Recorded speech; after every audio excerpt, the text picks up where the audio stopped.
question for you on your book here. What's something that we'll learn from this that the public doesn't know about you? Well, people sometimes focus just on you being successful, you being the top, you being able to come through. But reality is, I always have people asking me questions about my career. How did I get to where I am? What all the struggle and everything. And that's why I want to come out with this book and talk about everything that we got to go through to make it, especially coming out of a third world country like my country, the Dominican Republic. And there's all the answers right there. You were a left-handed platoon guy thought of in Minnesota, who they said couldn't play defense. I was at the time, I remember thinking, I hope the Yankees with that right field porch pick him up. If you let him hit against right-handed pitching and DH at Yankee Stadium, hit a bunch of home runs. But no one saw what you would do in Boston. You 50-plus home runs and high on base and slugging and all that. How did you become that player in Boston compared to the prospect you were in Minnesota? If you look at my history coming through the minor league, that was what I showed. A lot of power, a lot of good hitting, good potential. I went into an organization where it was a losing organization. It was an organization where the one player that I can tell you what I only played with him for about a year was Paul Molitor. He was on his way out. But other than that, pretty much, I can really tell you a guy that I will say, it was Kirby Puckett was already retired. He was in the front office.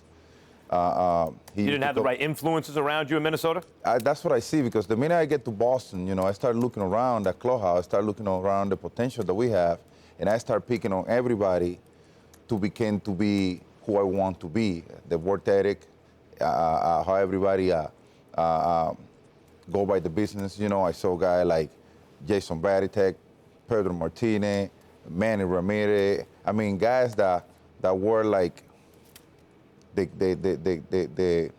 face of the game at the time, and it was everybody have like different knowledge, but at the end of the day, it was a lot of hard work. So I walk into that group.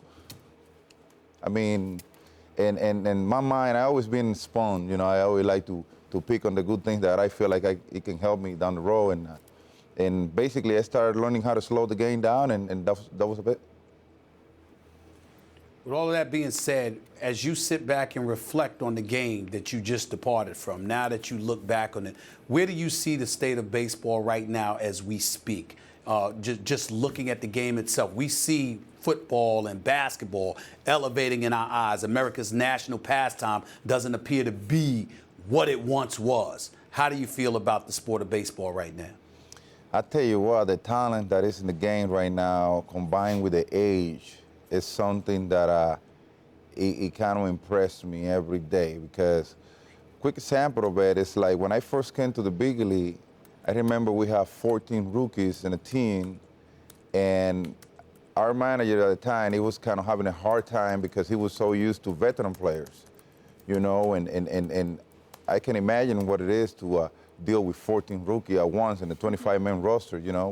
I don't really blame him, but reality is that now, what you was 14 rookies, you probably had 25 guys under the age of 25 playing on your roster, maybe a few over 30s, So basically the games have turned out to be young blood, you know what I'm saying? And now you see these guys performing at the highest level at 20, 21, 22. To me, I think the game is in the best hand that has ever been, because now you're looking forward to the future.